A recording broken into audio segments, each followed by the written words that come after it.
Hello and welcome my dear friends, आपका स्वागत करते हैं आपके अपने यूट्यूब चैनल एग्ज़ाम मेरी जान में।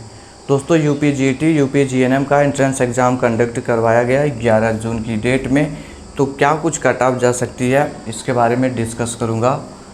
बहुत ही महत्वपूर्ण ये वीडियो रहने वाली है। फटाफट से लाइक करते हुए चैनल सब्सक्राइब कर लेना, क्योंकि आगे आने वाली इन्फॉर्मेशन आपको इस चैनल पर आसानी के साथ मिल जाएगी।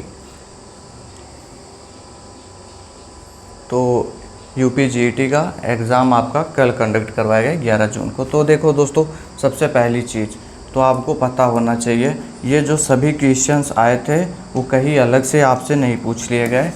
सब कुछ क्वेश्चन नोट्स से आया हुआ है। मैंने आपको एक नोट्स प्रोवाइड किया था, उसी से क्वेश्चन देखने को मिले हैं, ठीक है। और इसके लिए सिर्फ छोटा सा अमाउंट 100 रुपये का रखा था। जिन स्टूडेंट्स ने परचेज किया होगा उनको पता होगा क्वेश्चन इधर से ही आए हैं। दूसरी चीज़, पेपर आपका बिल्कुल बेसिक था। जितना बेसिक बोला नहीं जा सकता उससे भी बेसिक तरीके से आपका पेपर आया हुआ था। तो आखिर में कट ऑफ क्या कुछ जाएगी, क्योंकि सीटें इतनी कम है और पेपर इतना घटिया टाइप का आया है कि कट ऑफ तो ज़्यादा जाएगा ही जाएगा। आखिर में कितना कट ऑफ जा सकता है उसके बारे में बताते हैं आपको। तो देखो, जनरल साइंस पूछा गया था, जीके पूछा गया था और इंग्लिश पूछा गया था।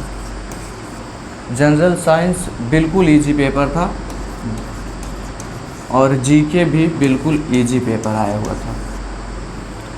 इंग्लिश जो है ये भी आपका मॉडरेट लेवल का था, लेकिन ऐसा नहीं था कि आप इसमें क्वेश्चन ना कर पाओ।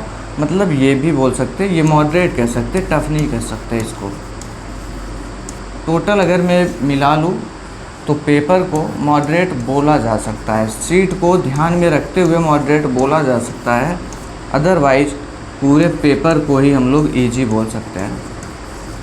अब इससे होगा क्या, कट ऑफ आपका ज़्यादा जाने वाला है। क्या कुछ कट ऑफ जाएगा वो मैं बताता हूँ आप लोगों तक। पहली चीज़, जब भी आप ये वीडियो देखेंगे उसके नीचे आप कितने स्कोर तक पहुँच रहे हैं वो स्कोर हमको बता देंगे, ठीक है। जो भी स्टूडेंट्स हैं, आपका जो स्कोर बन रहा है कमेंट बॉक्स ओपन है, उधर पे बता दीजिए, ठीक है।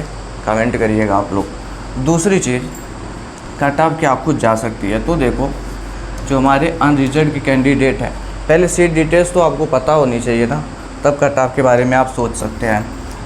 तो जो हमारे पास में गवर्नमेंट कॉलेज की सीटें हैं वो सिर्फ और सिर्फ देखो, ये गवर्नमेंट कॉलेज की जो सीट है सिर्फ और सिर्फ 453 सीट है। अब इस पे आपको कैसे मिलेगा, आसान नहीं होगा। इसमें से 10% सीट जो है वो मेल कैंडिडेट के लिए, सिर्फ और सिर्फ 10% सीट मेल कैंडिडेट के लिए है। आप समझ सकते हैं बचा क्या, कुछ भी नहीं बच रहा आप लोगों के लिए। लगभग 45 सीट जो है ये निकल करके चला आया किसके लिए, तो बोलेंगे मेल कैंडिडेट के लिए। अब मेल में सिर्फ यूपी वाले तो है नहीं, UP, Bihar, Rajasthan, other state वाले भी यहाँ पर कूदे हुए थे, उनको भी सीट मिलेगी। 45 सीट में तुम सभी लोग फाइट करोगे जो मेल कैंडिडेट हैं। बाकी बच गए, और इसमें से 15% सीटें जिन्होंने एएनएम कर रखा है उनके लिए रिजर्व हैं।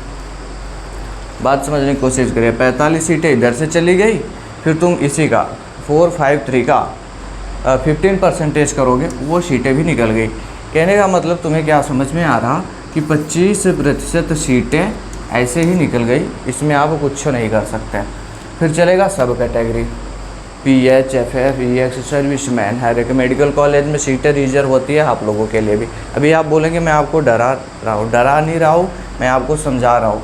25% सीटें ख़त्म हुई, इसका तुम कर लेना 1/4, वो सीटें गायब हो चुकी है।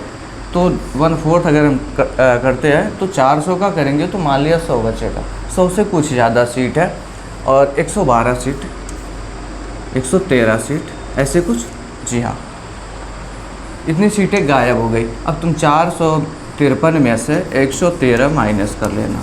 मुझे पता है आपको समझ में नहीं आ रहा होगा, लेकिन समझने की कोशिश करिए। इतनी सीटों पर आप लोग क्या करेंगे, सभी लोग लड़ेंगे, कहने का मतलब जो भी 12th पास आउट करके आए वो लोग भी, बाकी जितने स्टूडेंट्स हैं सभी लोग यहाँ पर लड़ेंगे। लेकिन मेल कैंडिडेट इसमें नहीं आने वाला, आपके लिए सीटें रिजर्व थी। तो कोशिश ये करो इस बार क्राइटेरिया बदल जाए तब जा कर के सीटें मिल सकती है आपको, अदरवाइज नहीं मिलेगा। अब चलो, ये सब नहीं समझ में आ रहा, कट ऑफ डायरेक्ट से बताता हूँ, वो समझने की कोशिश करें। और प्राइवेट कॉलेज के लिए 19,000 से ज़्यादा सीटें हैं। अभी दिखाते हैं आपको प्रूफ के साथ इसको भी। जो हमारे अनरिजर्व के कैंडिडेट हैं जिनके पास में EWS नहीं होता है, मान के चले 90+, ये भी आपको और ज़्यादा श्योर कर दूँ, जो कट ऑफ जाने वाली है वो 90 से 92 कट ऑफ रहने वाली है अनरिजर्व के लिए।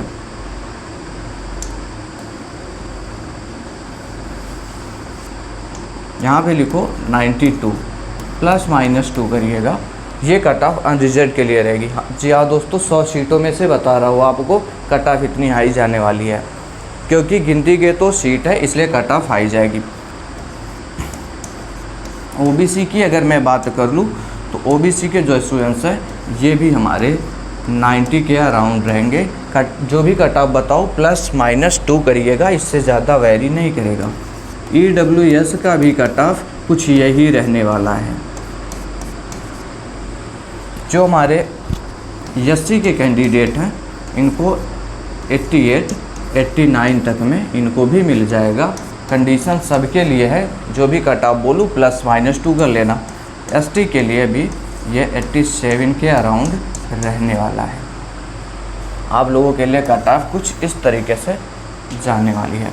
अब रही बात जो हमारे कैंडिडेट ANM करके GNM के लिए फॉर्म अप्लाई किए हैं, आप सिर्फ क्वालिफाइड हो जाओ काउंसलिंग के लिए, आपको सीटें मिल जाएंगी। बिल्कुल परेशानी हो ना, आपको गवर्नमेंट कॉलेज की सीट मिलेगी, सिर्फ आप क्वालिफाइड हो जाए काउंसलिंग के लिए।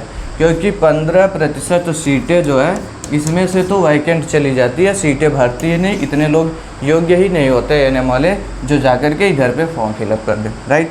तो कट ऑफ कुछ इस तरीके रहने वाली है। बाकी आप लोग कमेंट बॉक्स में बताइएगा आगे। और देखो ये जो आप लोगों ने बताया हुआ है वो आपके द्वारा बताया गया ही कट ऑफ है। आप चैनल से जुड़े रह सकते हैं। कोई क्वेश्चन होगा कमेंट में बताइएगा। ज़्यादा इन्फॉर्मेशन, सबसे फास्ट इन्फॉर्मेशन टेलीग्राम पे देता हूँ, ज्वाइन कर ले, डिस्क्रिप्शन में उसका लिंक दिख जाएगा। Okay friends, thanks for watching this video.